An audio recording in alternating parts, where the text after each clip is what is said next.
Salut à toutes, je suis très contente de vous retrouver dans cette vidéo où je vais vous présenter tous mes favoris du mois, quelques déceptions, mais principalement des produits que j'ai adorés, que j'ai découverts ce mois-ci.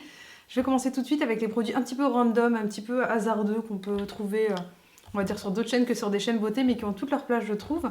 Et je vais commencer par ceci que j'ai trouvé en fait sur eBay ou sur Amazon. Dès que je trouve le lien, je vous le mets en barre d'infos.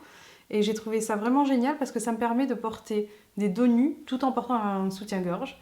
Et je pense que si jamais vous avez allaité ou vous allaitez ou autre, vous comprendrez que ce genre de truc peut sauver la vie, surtout porter un soutien-gorge avec un dos nu, je trouve que c'est super. Vous pouvez faire plusieurs tours en bas de la taille, ça vous permet d'avoir un dos nu, mais un soutien-gorge en dessous. D'ailleurs, je comptais faire une vidéo sur tout ce qui peut aider éventuellement au niveau des sous-vêtements concernant les vêtements. Si ça vous intéresse, n'hésitez pas à me le dire, que je le fasse pas pour rien.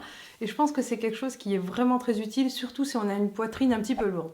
Deuxième truc un petit peu random, et j'assume totalement, je pense que c'est plus du tout à la mode, mais si jamais vous avez vu ma vidéo astuces iPhone, les astuces à connaître, vous avez remarqué que j'ai coupé mes cheveux.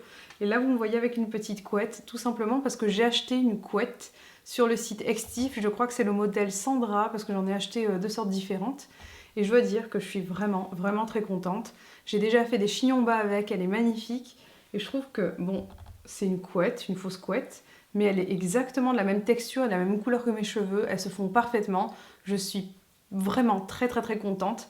Sachant que j'ai essayé énormément d'extensions, j'en ai beaucoup à la maison, j'en ai reçu de plein de marques différentes et c'était une catastrophe. Donc une couette qui correspond à ma nature de cheveux, qui ne se voit pas plus que ça, sauf qu'elle est quand même un petit peu massive dans la mesure où, si on me connaît, on sait que j'ai des cheveux courts. Personnellement, ça me dérange pas du tout. Je sais que c'est plus forcément au goût du jour. Maintenant, c'est un petit peu la mode des laces, des perruques que vous avez certainement vu beaucoup dernièrement à la télévision. Et je veux dire que la petite queue, j'aime énormément. Et ça ne me dérange pas de porter en fait cette petite queue quand je sors exceptionnellement et que j'ai pas envie d'avoir les cheveux lâchés parce que ça ne me plaît pas du tout. Donc en attendant que ça pousse un petit peu, je vais la porter assez souvent, je pense. Et en plus, quand on a envie de changer de tête, qu'on n'a pas l'occasion de faire des chignons parce qu'on a des cheveux trop courts, ce genre de petits trucs, ça peut sauver la vie. Ça fonctionne vraiment bien et voilà, je voulais le partager avec vous. Pour les produits de beauté, il y a énormément de choses que j'ai adorées et je pense que je vais commencer avec cette petite merveille. Alors c'est Leg Pore de chez Tony Moly, c'est un truc qui est censé diminuer vos pores et je trouve que ça marche vraiment bien. J'ai pas des pores particulièrement visibles partout sur le visage, mais j'ai certaines zones où ils sont un petit peu plus visibles que pour le reste. Je pense notamment au nez ou certaines zones quand j'ai tendance à briller un petit peu en été. Le seul petit défaut que je peux trouver à ce produit, c'est que c'est commercialisé en France chez Sephora et qu'en dessous c'est écrit en coréen. Donc ça c'est vraiment dommage. Tous les produits Tony Moly, j'adore ça. La plupart sont vraiment géniaux. Mais c'est un petit peu dommage de ne pas avoir mis des ingrédients en anglais ou en français. Déjà en anglais ça aurait été pas mal. Mais j'ai dû me renseigner pour voir un peu ce qu'il y avait dedans. Et c'est du kaolin principalement, c'est ce qui fait en fait cet effet, comment dire, pores resserrés. Il y a aussi des extraits d'œufs, ou de coquilles d'œufs plutôt, mais c'est le kaolin qui va vraiment avoir cette action. Si jamais vous êtes à la recherche de quelque chose pour resserrer les pores, je pense que ça peut vous convenir. Alors côté fond de teint, c'est une Nude Magique eau de teint de chez L'Oréal. La teinte que j'ai c'est naturel. C'est un fond de teint que j'adore utiliser au quotidien. Il est très liquide et il n'a pas d'effet sensation de fond de teint sur la peau. Et il apporte un petit côté légèrement satiné, légèrement. Et c'est ce que j'apprécie parce qu'en ce moment, en fait, j'ai une peau un petit peu bizarre qui a tendance à être très réactive. J'ai même fait de l'acné à la suite de tentatives de produits. C'est pas vraiment de l'acné, hein. C'est des petits boutons qui sont apparus. D'ailleurs, si vous voulez que je revienne sur une vidéo approfondie sur l'acné, je pense en faire une et vous parler de choses vraiment très importantes. Donc si jamais vous avez ce souci, n'hésitez pas à me le dire aussi en commentaire. Je serais contente de savoir si ce genre de vidéo pourrait vraiment vous intéresser. Et pour revenir sur le Nude Magique eau de teint de chez L'Oréal, j'ai énormément aimé la texture, la facilité d'application et le fait que je l'applique le matin en maximum 1 minute sur tout le visage au doigt. C'est vraiment un excellent fond de teint. Ah bah là c'est marrant parce que je voulais vous parler de soins et que mon parfum est juste là, mélangé au soin comme si c'en était un, mais c'en est presque un en fait. Et je dois dire que j'ai eu beaucoup de chance ces derniers temps parce que j'ai testé des parfums qui m'ont énormément plu. Le Narciso Rodriguez, je l'ai énormément aimé, je l'aime encore énormément. Mais en ce moment, je dois dire que le Live Irresistible, ouh, mon dieu, ça a failli tomber, de chez Givenchy, il est magnifique. Oh là là, c'est une odeur ultra sucrée. Je dois dire que c'est vraiment ce genre de parfum qui m'attire en ce moment. Je sais que pas mal d'autres marques proposent aussi des parfums sucrés comme celui-ci, Lolita Olympica notamment. Je pense que c'est la mode de toutes ces eaux parfumées sucrées et c'est vraiment très agréable. C'est pas du tout un effet chimique et j'ai été vraiment très surprise. Je recommande à toutes celles qui aiment ces petites odeurs un petit peu sucrées, mais pas choquantes. J'adore et vraiment je le recommande. Alors, il fallait absolument que je vous parle de soins spécial soleil, etc. Et il fallait que je revienne aussi sur ceci là que j'ai utilisé pendant toute ma grossesse, que j'utilise encore maintenant. C'est le sérum éclat anti-tache Vino Perfect. J'aime énormément ce sérum. Celui-ci, c'est celui de l'année, de cette année. Je l'ai utilisé de façon intensive parce qu'il dure 9 mois. Il fonctionne vraiment très bien. Et je vais vraiment revenir avec une vidéo mélasma, problème de masque de grossesse ou autre, de taches. Pour toutes celles qui ont des problèmes d'hyperpigmentation, ça me fonctionne extrêmement bien. Si vous avez la peau mate ou la peau noire, je pense que ça peut faire des miracles sur vous. Moi, je l'ai utilisé principalement en prévention. Et ça fonctionne vraiment bien, sachant que je suis très sujette à l'hyperpigmentation. J'ai ce souci-là, on va dire quasiment toute l'année. Et ça fonctionne vraiment bien sur moi. J'avais utilisé le Soleil Divin indice 50 jusqu'à maintenant. Et là, maintenant, j'ai l'indice 30, histoire de... Comment vous dire? De moins m'exposer, avec une protection un petit peu moindre, mais moins souvent. Enfin, ça, c'est personnel. Hein. J'ai envie de m'exposer un petit peu moins. Peut-être parce que j'ai remarqué que le soleil, c'était pas forcément mon ami par rapport à ma peau, ça je le savais déjà. Et j'aime énormément cette gamme Soleil Divin parce que c'est aussi un anti-rides. Et je pense qu'en prévention, c'est très important. Alors c'est marrant, on va parler de bronzer parce que moi j'adore les bronzers. Je l'utilise pas d'ailleurs en tant que contouring. Si vous n'avez pas vu ma vidéo sur le contouring, je vous la mets juste ici. Je vous parle du contouring dans tous les détails. Et j'aimerais revenir dessus parce que, comment vous dire, je suis une grande fan de bronzer pour réchauffer mon teint, pour m'apporter un petit peu plus de vie au niveau du visage, d'avoir une couleur un peu sympa. Et là, j'en ai vraiment 3 qui sont géniaux. Alors, il y en a un que vous connaissez déjà, qui n'est pas vraiment un bronzer pour moi parce qu'il est un petit peu trop clair, mais il me convient parfaitement en fait en poudre d'été. C'est les saisons de Givenchy, vous l'avez déjà vu il y a 2 mois je crois. C'est la poudre Bonne Mine que j'utilise encore en tant que poudre, qui est vraiment magnifique, avec des irisés qui ne sont pas visibles sur la peau lorsque vous l'appliquez, mais qui vous permettent d'avoir un effet naturel. En vrai bronzer, alors là, j'ai le Bronze Goddess de chez Estée Lauder, en teinte light, et j'ai son concurrent, puisque les deux sont les plus grands concurrents de bronzer, je crois, la Terracotta de Guerlain. La Terracotta de Guerlain, je l'avais acheté il y a peut-être 5-6 ans. Je vous l'avais montré sur ma chaîne et je l'avais cassé d'ailleurs. J'avais la couleur brune. Et là, j'avais envie d'essayer, mais uniquement si je prenais une couleur plus claire. Donc là, c'est la blonde. Comme vous pouvez le voir, c'est quand même foncé. Ça tire vers le rouge, donc c'est quand même terre de soleil. Et là, vous avez une poudre de soleil chez Estée Lauder teinte light, qui est un petit peu plus claire que ce que je devrais prendre, mais qui me convient parfaitement, je trouve. En tout cas, je préfère largement avoir ce genre de teinte qu'une teinte trop foncée, qui est beaucoup plus naturelle, moins terre de soleil, plus harmonieuse, je dirais, au quotidien. Et je dois dire que j'adore la poudre de chez Estée Lauder parce que justement, je peux l'utiliser avec beaucoup de facilité, avec un pinceau fluffy. Et j'aime utiliser ce voile de poudre sur des zones stratégiques de mon visage et je sais que je n'en fais jamais trop avec cette poudre qui est ultra fine, qui a des petits irisés dorés vraiment très subtils aussi et qui est vraiment très bien moulue, je trouve. J'aime énormément cette poudre, j'aime aussi celle de chez Guerlain. Par contre, je ne l'aime pas pour les mêmes raisons.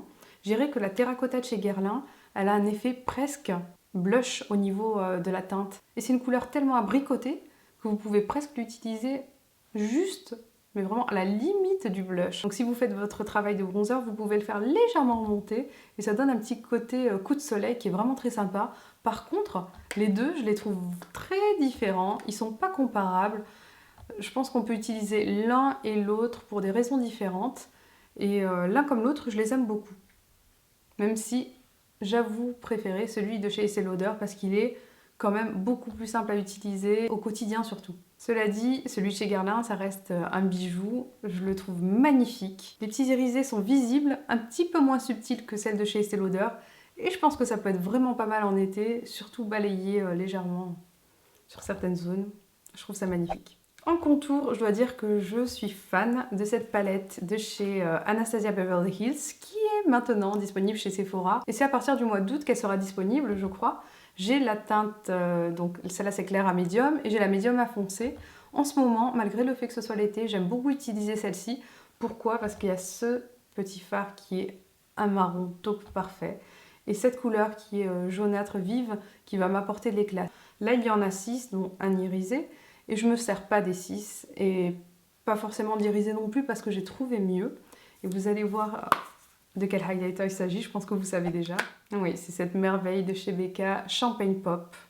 Il est parfait, c'est le highlighter parfait. Si vous cherchez quelque chose de très visible, de très irisé, qui fasse pas forcément naturel, mais qui fasse hyper éclatant, il est fait pour vous. Vous n'aurez pas l'impression de briller de l'intérieur, etc. C'est vraiment très visible. On sait que c'est un highlighter, mais en même temps, j'aime ça. Je l'ai acheté sur le site Cult Beauty et j'avais un code promotionnel me permettant d'avoir la livraison gratuite ou alors un autre truc. Donc au final, je crois qu'il coûte, il coûte bonbon quand même. Hein. Ouais, il coûte super cher. Mais là, récemment, j'ai vu qu'il y avait une promotion pour avoir le kit Opal on the Go. Éventuellement, je ne sais pas s'il est encore valable, je vais regarder, je vous le mets dans la barre d'informations. Alors en blush, j'ai adoré utiliser le blush de cette palette de chez Sephora.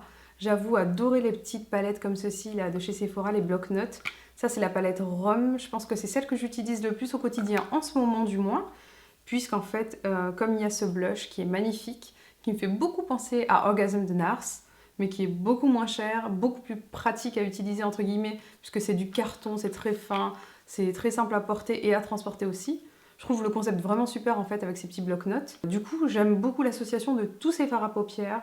Je les utilise quasiment tous les jours, tout le temps. Lorsque j'ai un maquillage simple à faire, hop, je prends ma petite palette et je fais tout avec. J'aime beaucoup les produits multi-usages parce que j'ai besoin de quelque chose qui fonctionne, qui soit rapide et qui soit simple à utiliser. Pour les fards à paupières, alors là, j'ai aussi découvert une palette absolument géniale. C'est cette palette. J'ai pu jouer un petit peu avec. Et je dois dire que j'ai été bluffée. Alors, The Body Shop, j'avais jamais essayé leur fard à paupières. Et là, j'ai pu tester la palette Down to Earth, qui est une palette vraiment superbe. Vous voyez la pigmentation, elle est au rendez-vous. Donc, un petit passage et vous avez une super pigmentation. Et ça m'a servi de leçon. Je me suis dit qu'il fallait vraiment que je m'arrête à acheter des fards à paupières beaucoup trop chers, qu'on pouvait trouver aussi des choses vraiment bien ailleurs. Et surtout avec les palettes Sephora, dont je suis absolument fan. Et du coup, je me suis rappelé que ça valait peut-être le coup qu'on essaye et qu'on tente le coup. Je me suis dit que je prenais pas de grands risques en la testant, surtout que ce sont des fards à paupières vraiment superbes.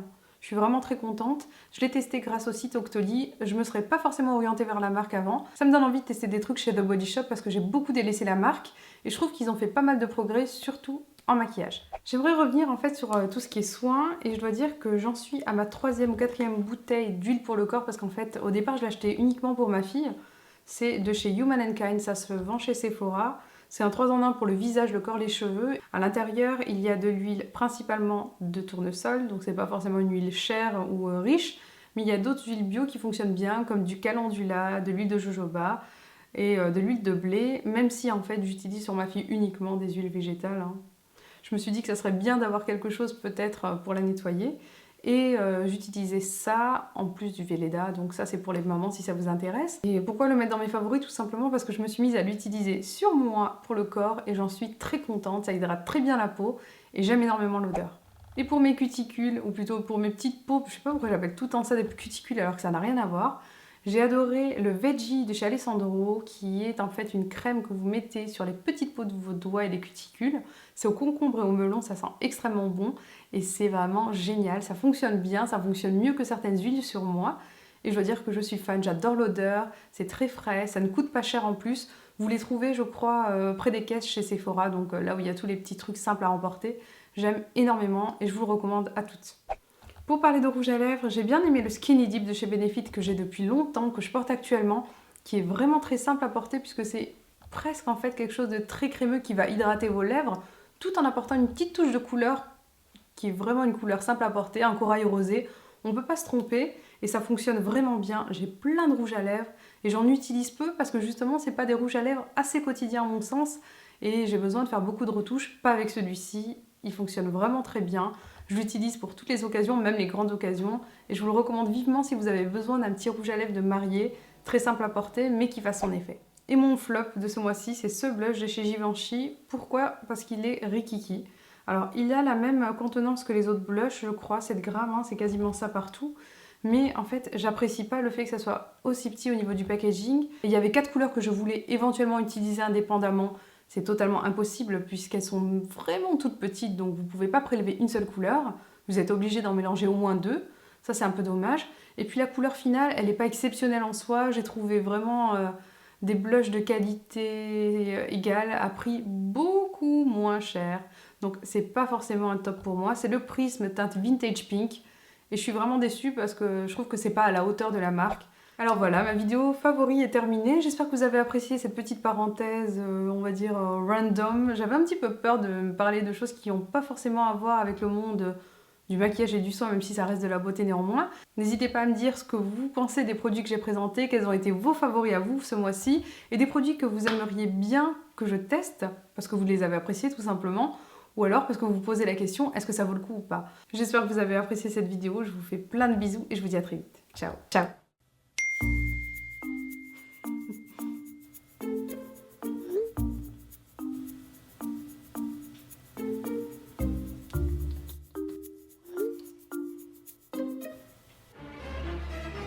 Non, non, non, non.